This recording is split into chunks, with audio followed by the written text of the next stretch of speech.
Hello, everybody, and welcome to the Banter podcast. Thank you so much for joining us on episode 1. I'm your host, Josephine, and I'm accompanied by.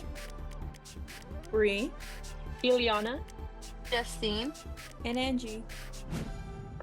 Today we'll be introducing an evolutionary biologist and social justice activist, Dr. Joseph Graves Jr. His career was vast and varied. His work ranged from antimicrobial nanomaterials, the human microbiome, evolutionary biology in relation to medicine, and most importantly, the relationship between race and biology. His passion for social justice is deeply rooted in his own personal experiences with systematic racism and discrimination, which he highlights in his piece, Science and the Belly of the Beast: My Career in the Academia. As the first African American to attain a PhD in evolutionary, systematic, and environmental biology, his professional journey was riddled with discrimination from both his colleagues and professors. As African Americans and other racial minority PhD students break into their career paths, Dr. Graves emphasizes the importance of recognizing the opposition you will most certainly face because of your race. Oh, my internet's unstable. Okay. Dr. Graves, he has such an inspiring story. He earned his biology degree from Oberlin College and went on to get his PhD from Wayne State University, actually becoming the first African American to do so in this field. After that, though, he had completed his doctoral work at UC Irvine, where he studied the evolution of aging. But when you do your postdoc, that's like the stage where scientists usually start publishing their research and getting ready to lead their own labs. So from there, he moved into a tenure track position, working hard to prove himself through research, teaching, and service before finally earning his tenure.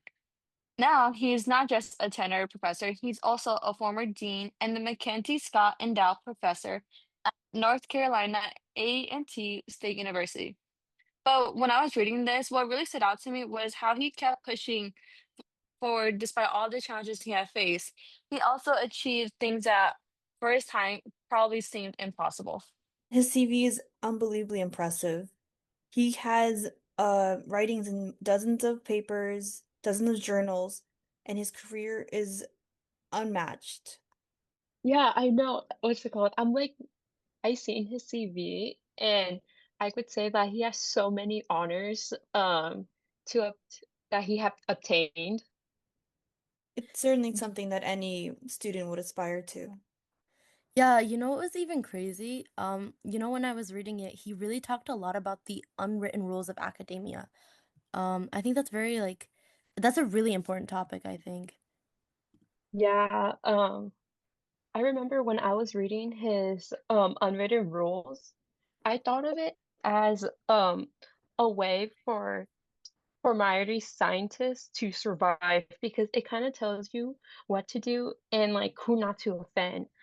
But in a way, I kind of think of it as another way of racism since these rules show that there was a power imbalance within the field of science during that time when white people were viewed as a higher up in the hierarchy and lower down would be like the minority groups.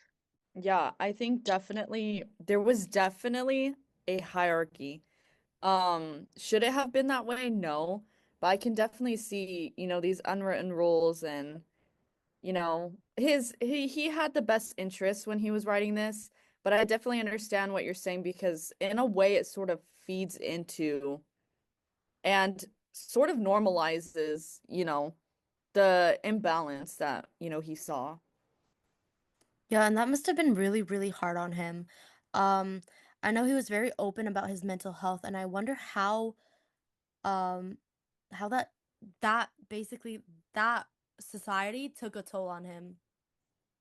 Yeah, so overall, mental health in both the sciences and academia are often overlooked. This is something that he was very open about his struggles personally. And I think there are many people as well, for example, Alan Turing and Isaac Newton, who suffered from depression. And I think, especially during the time, things weren't as open as they are now. And having also to define like a work and life balance, especially when passion is involved, because, this is what you want to do, this is what they want to do. It's very hard to keep up sometimes. And I think when we can't, it often discourages us, and then we get a sense of, imposter syndrome, which is something that he talked about, which I think is really important. Yeah, what I think we miss sometimes is that like mental health isn't just like an individual issue. It's also kind of like structural. So like a toxic work environment doesn't just cause stress, like it can also like impact us or like rewire the way like we kind of see ourselves. And like imposter syndrome, like I haven't experienced it, but like I know imposter syndrome isn't just insecurity. It's like a logical reaction to like constantly being told or like directly or indirectly of like that you don't belong here. And and then so when Dr. Gates starts talking about like enduring like isolation and like ignorance, I just don't see that like as a personal struggle. I see that as a system that creates illness and then blames the individual for not being like resilient enough. Yeah, no, I definitely agree, especially about the imposter syndrome. I know I've definitely struggled with that like currently right now actually. It's definitely like a hard toll. It does take a lot on your mental health. And I think that we can take that and we can learn from him. He's very knowledgeable. I think we can learn from him a lot.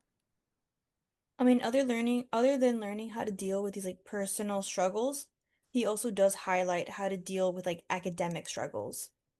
Especially for like students of color who are looking to get their PhD, there are a lot of tips and tricks that he has outlined in his writings. Most of which do circle around like prioritizing your work and letting the people around you know that you're there to get your PhD and that you're not trying to get preoccupied with other tasks. No, yeah, he definitely talked about something called the black tax, which I thought was interesting.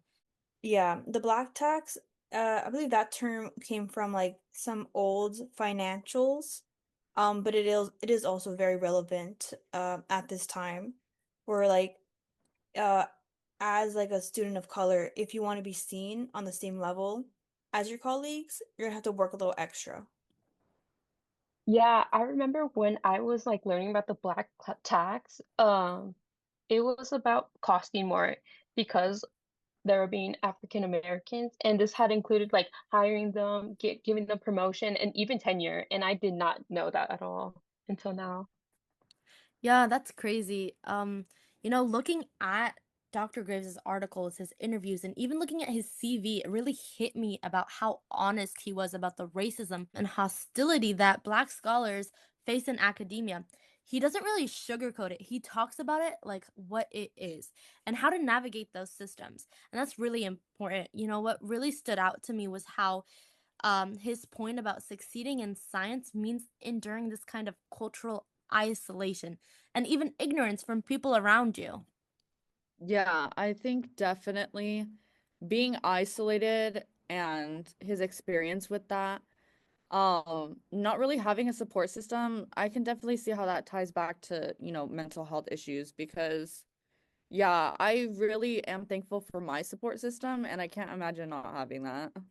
We can definitely say that like the racial relations in biology have improved since the time that this article came out, but a lot of it is still very relevant. Like I feel like even though we haven't had experiences as drastic as his, you can definitely still sense some sort of like um boundary for students of color.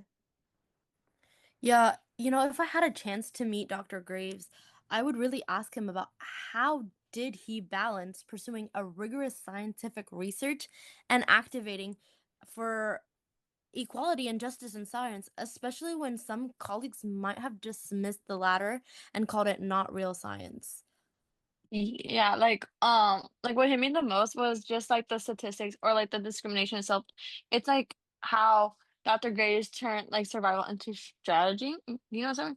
Okay, his idea that the best revenge is to succeed really flips like the narrative. It instead like focuses not only on the harm he framed successful itself as resistance, but that makes me think about how minority scholars aren't just scientists, they're also like change makers by their very presence.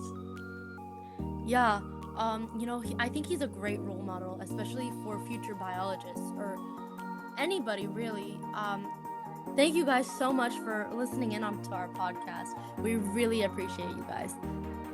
Thanks, guys. Thank you. Thank you guys. Come back again.